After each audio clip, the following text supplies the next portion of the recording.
شعور بخشا؟ کس نے تجھے چلنا سکھایا؟ کس نے تجھے بولنا سکھایا؟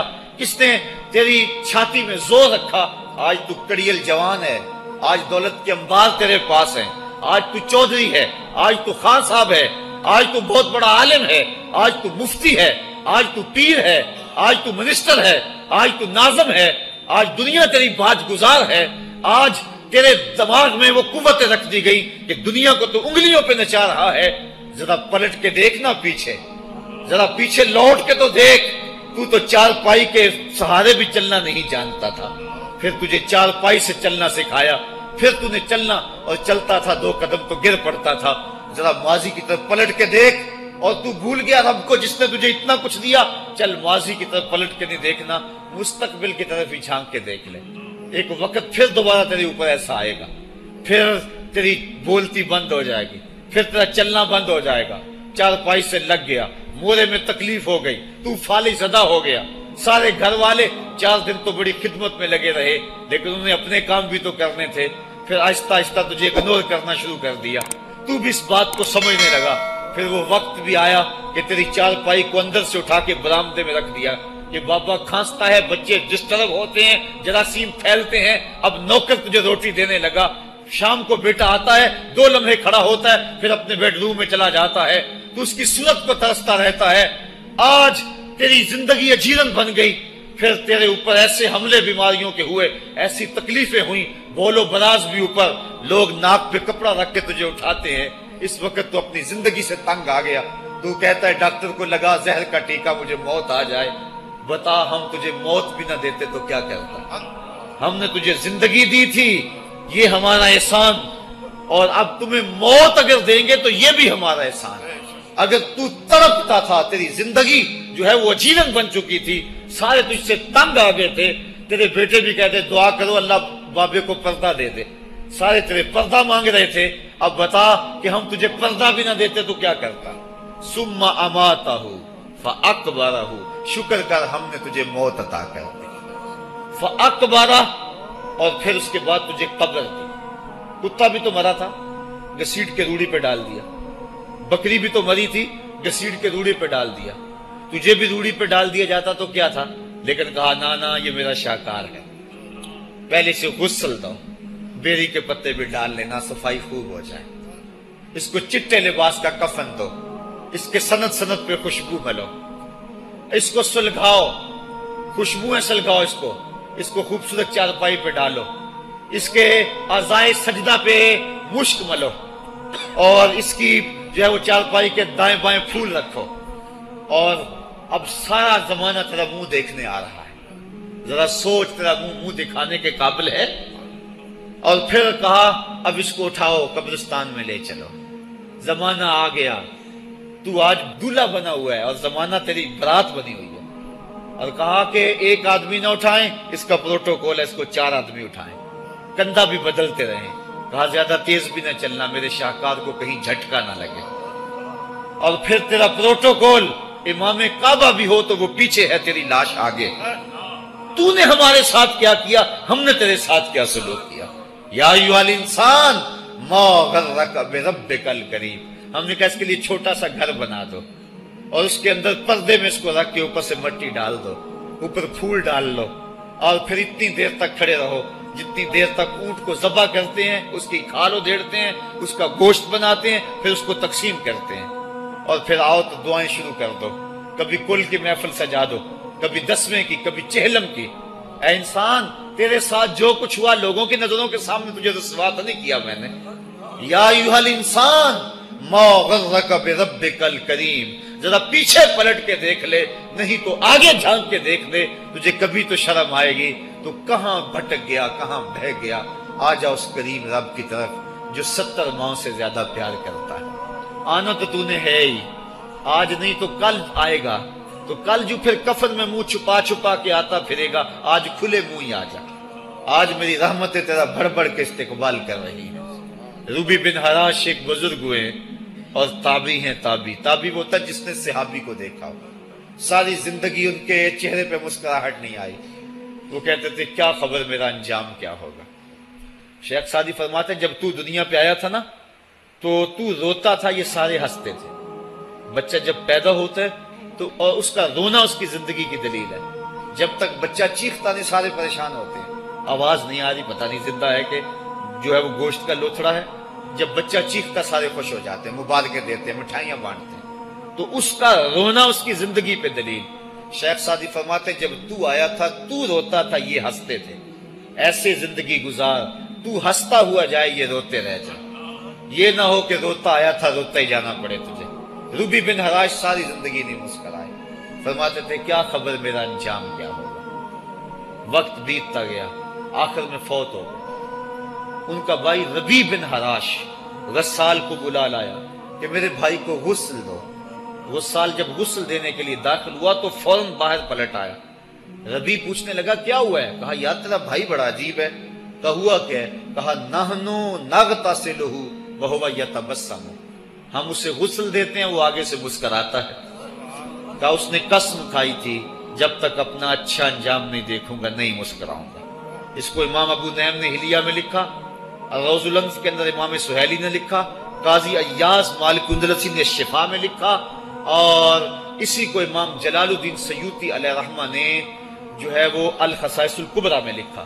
کہا یا تیرا بھائی بڑا عجیب ہے، ہم اسے غسل دیتے ہیں وہ آگے سے مسکراتا ہے۔ تو اس نے قسم کھائی تھی جب تک اچھا انجام نہیں دیکھوں گا نہیں مسکراؤں گا۔ آج اس نے اپنا اچھا انجام دیکھ لیا تبھی تو مسکرا رہا ہے۔ 12 لوگوں کے 2 گروہ بن گئے۔ ایک کہنے لگے کہ یار یہ ویسے گڑی ہوئی بات ہے، بھلا کوئی بندہ مرنے کے بعد بھی مسکرا سکتا ہے۔ ایک گروہ کہتا ہے یار بندہ بڑا اچھا تھا، ہو سکتا ہے کہ مرنے کے بعد مسکرایا ہو، زندگی تو اس نے دکھ سے گزاری لیکن بعد میں تو سکھ ملا ہوگا۔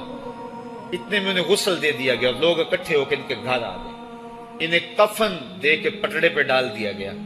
ربی بن حراش نے جب لوگ باتیں کر رہے تھے، کوئی کہہ رہا تھا صحیح ہے کوئی کہتا ہے غلط تھا، تو اس نے کفن سے ہاتھ باہر نکالا اور لوگوں کو کہا السلام علیکم۔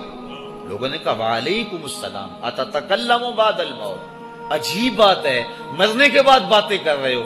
قال نعم اتکلم بعد الموت، کہا ہاں ہاں میں مرنے کے بعد ہی باتیں کر رہا ہوں۔ عرش فرش تے بانگا ملیاں تے مکے پہ گیا شور، بلے شاہ سا مرنا نہیں تے گور پیا کوئی ہور۔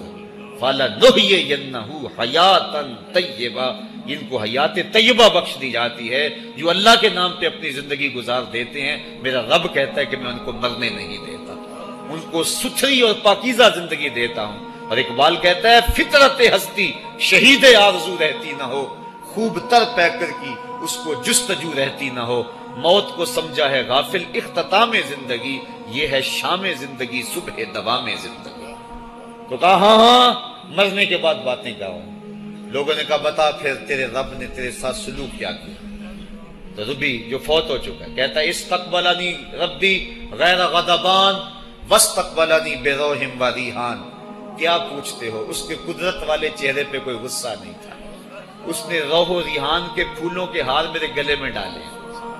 لوگوں نے باتیں پوچھنا شروع کر دی، موقع مل گیا ایک مردہ بول پڑا، کوئی ادھر کی پوچھ رہا ہے کوئی ادھر کی پوچھ رہا ہے۔ امام ابو نعیم لکھتے ہیں کہ جب لوگوں نے سلسلہ کلام طویل کر دیا تو ربی بن حراش نے کہا اجلوا بی ولا تؤخروا بی لان ابا القاسم ينتظر علی الصلاۃ، دیر نہ کرو مجھے جلدی جلدی قبرستان میں لے جاؤ، تم مجھے باتوں میں لگا رہے ہو، امام الانبیاء میرے جنازے کا انتظار فرما رہے ہیں۔ لوگوں نے جنازہ پڑھا اور اپنے گھروں میں آنے کی بجائے سیدھا ام المومنین حضرت عائشہ صدیقہ رضی اللہ تعالی عنہا کی چوکھٹ پہ چلے گئے اور جا کے سارا ماجرا کہا۔ وہ ابھی باقاعدہ حیات تھی۔ کہا ایک آدمی نے مرنے کے بعد یوں باتیں کی ہیں، آپ اپنی رائے بتائیں کہ یہ کیا ہو سکتا ہے۔ تو ام المومنین رضی اللہ تعالی عنہا نے فرمایا تم کیوں پریشان ہو گئے ہو، میرے سرتاج آقا فرما گئے ہیں کانا رجل من امتی یتکلم بعد الموت، میری امت میں ایسے مرد بھی ہوں گے جو مرنے کے بعد باتیں کیا کریں گے۔ تو وہ لوگ جنہوں نے اپنی زندگی اللہ کے نام لگا دی اور اس کے ذکر کے نام لگا دی، وہ مرنے کے بعد بھی ابدی اور سرمدی زندگی پاتے ہیں۔ اور جو لوگ اللہ سے بے بہرہ ہیں، اس کی خشیت سے جن کا سینہ خالی ہے اور دین کا چراغاں جن کے سینے میں نہیں ہے، وہ چلتے پھرتے بھی مردہ ہیں۔ ان کے سینے میں دھڑکتا ہوا دل تو ہے لیکن تمانیت کا نور اس میں نہیں رکھتے ہیں۔ وہ دھرتی کے اوپر چلتے تو ہیں لیکن دھرتی کا بوجھ ہیں، لیکن یہ لوگ وہ دھرتی کی چھاتی میں ہیں لیکن دھرتی کا وقار ہے۔ ان کی قبروں سے بھی زندگی پھوٹ رہی ہے اور ضیائیں پھوٹ رہی ہیں۔ میں جب بھی کبھی لاہور گیا ہوں تو ایک منظر مجھے اپنی طرف کھینچتا ہے، جب میں دریائے راوی کے اس پار ہوتا ہوں تو میں ایک قبر دیکھتا ہوں جس پہ حسرتیں برس رہی ہیں۔ وہ بر صغیر کا مطلق العنان حکمران، جس کی کے اشارہ ابرو سے ہندوستان کی تقدیر بدلتی تھی، آج چند تاش کھیلنے والی ٹولیاں اس کی قبر پہ بیٹھی ہیں۔ اس کی محبوب بیوی جو بادشاہ کے پیچھے بیٹھتی تھی اور پردہ پیچھے لٹک رہا ہوتا، بادشاہ کا کوئی فیصلہ اسے ناگوار ہوتا، پیچھے سے وہ کمر ٹھونکتی، بادشاہ فیصلے بدل لیتا۔ جس کے اشارہ ابرو سے ہندوستان کی تقدیر کے فیصلے تبدیل ہوتے تھے، اس کی قبر بھی ساتھ ہی اندھیرے میں ہے۔ اور اس کی بیٹی کی قبر کے اوپر زیب النساء کے مقبرے پہ لکھا ہے، بر مزار ماں غریباں، نہ چراغے نہ گلے، نہ پرے پروانہ سوزد، نہ صدائے بلبلے۔ ہم غریبوں کی قبر پہ کون چراغ جلانے آئے گا، کون پھول ڈالنے آئے گا؟ نہ کوئی بلبل گیت گانے آئے گی اور نہ کوئی پروانہ پر جلانے آئے گا۔ یہ وہ جو مطلق العنان تھے، یہ ان کی قبر کی کہانی سنائی۔ اور جب میں دریائے راوی کا کنارہ پار کرتا ہوں تو ایک لوح مزار وہ بھی ہے جہاں جلی حروف میں لکھا ہے، گنج بخشے فیض عالم، مظہر نور خدا، ناک سارا پیر کامل، کامراں را رہنما۔ جب زندگی ایک طرح کی نہیں ہوتی تو پھر موت بھی ایک طرح کی نہیں ہوتی۔ جب دنیا پہ رہنے والے لوگ ایک طرح سے زندگی نہیں گزارتے تو ان کی برزخ بھی ایک طرح کی نہیں ہوتی۔ تو یہ ہیں وہ لوگ جن کی قبروں پہ آج بھی چراغاں ہیں، جن کے نام کا آج بھی تنتنا ہے۔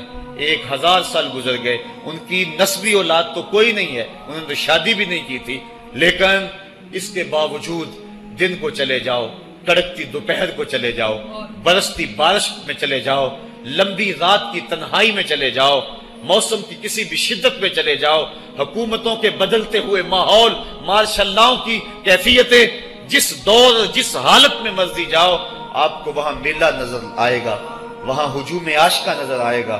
ارے میں گسارو سویرے سویرے، خرابات کے گرد پھیرے بپھیرے، کبھی اس طرف بھی گزر کر تو دیکھو، بڑی رونقیں ہیں فقیروں کے ڈیرے۔ تو وہ لوگ جنہوں نے اپنی زندگی اپنے مالک کے نام گزاری، وہی زندہ ہیں، وہ سرمدی اور ابدی زندگی پائے ہوئے ہیں۔ صاحبو، اب میرے اور آپ کے پاس سانسوں کا موقع موجود ہے، ورنہ یہ سانسیں تیزی کے ساتھ پگھل رہی ہیں۔ میں کل امام راضی کو پڑھ رہا تھا، وہ کہتے ہیں، ایک بزرگ فرماتے ہیں، مجھے سمجھ نہیں آ رہی تھی ان الانسان لفی خسر کی، کہ بے شک انسان گھاٹے میں ہے۔ تو میں سوچ رہا تھا کیسے گھاٹے میں ہے، تو کہا کہ مجھے سمجھ اس طرح آئی کہ میں بازار گیا، میں نے ایک شخص کو دیکھا جو پھٹے پہ برف رکھ کے بیچ رہا تھا، اور آواز کیا لگا رہا تھا، ارحمو ارحمو من یذوب راس مالہ، اور رحم کرو اس بندے پہ، اگر تم نے تھوڑی بھی دیر لگا دی اور میرے سے سودا نہ خریدا تو میرا جو راس المال ہے میرا وہ بھی لٹ جائے گا، کیونکہ برف تو میری پگھلی جا رہی ہے، اور اگر تم نے خرید لی میری برف تو میرے پیسے کھڑے ہو جائیں گے، اور اگر تم نے میری برف خریدنے میں دیر کر دی تو جو میں نے پیسے لگائے ہیں میرے وہ بھی پورے نہیں ہوں گے۔ تو وہ کہہ رہا تھا ارحمو من یذوب راس مالہ، وہ کہتے مجھے ان الانسان لفی خسر کی سمجھ نہیں آ رہی تھی، اس کے اس جملے کو سن کے سمجھ آ گئی کہ انسان جلدی جلدی اپنی سانسوں کو گوا رہا ہے، اسے چاہیے کہ جلدی جلدی ان سانسوں سے کام لے لے، ورنہ یہ سانسوں کی برف پگھل جائے گی اور اس کی یہ پونجی بھی برباد ہو جائے گی۔ تو صاحبو، میں اور آپ لمحہ لمحہ موت کے قریب ہو رہے ہیں، لمحہ لمحہ موت کے قریب ہو گئے۔ آج میں دوپہر کو بیٹھا تھا تو وہ ایک شخص آ کے میاں صاحب کا شعر پڑھنے لگا، دیگر تے دن گیا محمد اوڑک نو ڈب جانا۔ تو میری نظر چلی گئی، میں نے کہا ابھی تو 10 بجے ہوں گے، تو میں نے کہا صبح کے 10 بھی بج گئے ہیں اور پھر 12 بھی بج جانے، پھر ظہر بھی ہوگی، پھر دیگر بھی ہوگی، اور اس کے بعد پھر شام بھی ہو جانی ہے۔ اب ہم دیگر تک تو پہنچ گئے ہیں، اب شام کے تدلکے بھی قریب ہو گئے ہیں، تو یہ دن ڈوب جانا ہے تھوڑی دیر کے بعد۔ یہی مثال ہماری زندگی کی ہے، کوئی دوپہر تک آ گیا ہے، کوئی چاش تک آ گیا ہے، کوئی ظہر تک آ گیا ہے، کوئی عصر تک آ گیا ہے، اور کسی کی زندگی کا سورج بالکل غروب ہونے کے قریب آ گیا ہے۔ صاحبو، پتہ کوئی نہیں کہ ہمارا اگلا قدم کہاں ہے۔ اس سے قبل کہ کوئی حجت باقی نہ رہے، مجھے آپ کو اپنی زندگی پہ نظر ثانی کرنا ہوگی، اپنے گناہوں کا اور اپنی نیکیوں کا حساب لگانا ہوگا۔ ایک ترازو تو کل محشر کے میدان میں لگے گا، ایک ترازو ضمیر کی عدالت میں آج ہی لگانا ہوگا۔ ہمیں دیکھنا ہوگا ہمارے پلے کتنے عمل ہیں اچھے، اور جو اچھے عمل ہیں ان میں خلوص والے کتنے ہیں، لوگوں کے دکھاوے والے کتنے تھے، رب کے لیے کتنے عمل کیے اور لوگوں کے لیے کتنے کیے۔ تو پھر ترازو لگا کے ہم نے اپنے اعمال نامے کو آج ہی تولنا ہے اور وزن کرنا ہے، اور اپنی زندگی کو نیکی کا حسن دینا ہے۔ وقت کٹ رہا ہے، زندگی لمحہ لمحہ موت کے قریب ہو رہی ہے، قبل اس سے کہ کوئی حجت باقی نہ رہے، ہم ہاتھ ملتے رہ جائیں، پچھتاتے رہ جائیں تو کیا فائدہ ہوگا۔ بلکہ میں نے تو پڑھا کتابوں میں، علماء لکھتے ہیں قیامت کے دن تو نیکوکار بھی پچھتائیں گے۔ بدکاروں نے تو پچھتانا ہی پچھتانا ہے، نیکوکار بھی پچھتائیں گے۔ بدکار تو اس لیے پچھتائیں گے انہوں نے اتنے گناہ کیوں کیے، تو نیکوکار کیوں پچھتائیں گے؟ جب وہ اپنے اچھے اعمال کی جزا دیکھیں گے تو وہ پچھتائیں گے، ہائے جو چند لمحے ضائع ہو گئے وہ بھی کیوں ضائع ہو گئے، وہ بھی میں نے کیوں برباد کر دیے، وہ بھی اس راستے پہ ڈالے ہوئے ہوتے۔ تو آج مجھے آپ کو موقع ہے، دیکھیں قبریں، کتنی قبریں جو ہیں وہ ہمارے کتنے ملنے والے، ذرا نظر دوڑائیں نا، آج ہم کتنوں کو کندھوں پہ اٹھا کے قبرستان چھوڑائے ہیں۔ حضرت غوث اعظم رضی اللہ تعالیٰ عنہ فرماتے ہیں، جا کے قبرستانوں میں دیکھو کتنے کتنے حسینوں کی مٹی خراب ہو رہی ہے، جو اپنے بدن پہ ایک چٹکی مٹی نہیں پڑنے دیتے تھے، آج ان کا کفن بھی تار تار ہو گیا ہے۔ جو اپنے کلف لگے کاٹن کو سلوٹ نہیں آنے دیتے تھے، آج ان کے کفن بھی ٹوٹ گئے ہیں اور ہڈیوں کے جوڑ جوڑ الگ ہو گئے۔ تو وقت ہمارے اوپر وہ آنے والا ہے، کسی نے آج تک موت کا انکار نہیں کیا۔ میں نے لوگوں کو خدا کا انکار کرتے دیکھا، آپ نے بھی دیکھا، لیکن کوئی موت کا آج تک انکار کرتا نہیں دیکھا گیا۔ موت اپنا آپ منوا لیتی ہے۔ میں اور آپ موت کے بتدریج قریب ہو رہے ہیں، ہمارا اٹھنے والا ہر قدم ہمیں موت کے قریب کر رہا ہے۔ تو قبل اس سے کہ وہ وقت آ جائے اور کوئی حجت باقی نہ رہے اور ہم ہاتھ ملتے رہ جائیں، وقت پر کافی ہے ایک قطرہ بھی آب خوش ہنگام کا، جل گیا جب کھیت برسا می تو پھر کس کام کا، پھر تو پچھتاوا ہی ہوگا۔ آج ہم پچھتا لیں تاکہ زندگی میں حسن نیکی کا آ جائے۔ یہ میری آپ سے درد مندانہ اپیل ہے، گزارش ہے، اور میری آپ سے التماس ہے کہ یہ تھوڑی سی زندگی اللہ نے جو مجھے اور آپ کو ودیعت کی ہے، یہ بڑا تھوڑا سا عرصہ ہے، تھوڑا سا موقع ہے۔ یہ دنیا بوائی کا موسم ہے، آخرت کٹائی کا موسم ہے۔ جو بوائی کے موسم کو برباد کر بیٹھا ہے، کٹائی کے موسم میں اس کے ہاتھ کچھ نہیں لگتا۔ تو آج تخم میں عمل ڈال لیں، آج ایک بیج ڈالیں گے کل 70 کاٹ لیں گے، لیکن اگر آج کچھ نہ کیا، اپنی سانسیں برف کی طرح پگھلا دیں، تو یہ اس شخص کی طرح ہے جو پھٹے پہ رکھ کے برف کہہ رہا ہے کہ میرے اوپر رحم کرو، اگر تم نے میرے سے برف نہ خریدی تو میرا راس المال بھی لٹ جائے گا۔ ہمارا راس المال سانسوں کی صورت میں لٹ رہا ہے۔ اللہ مجھے آپ کو اپنی رحمتوں کا حصار عطا فرمائے۔ وآخر دعوانا ان الحمدللہ رب العالمین۔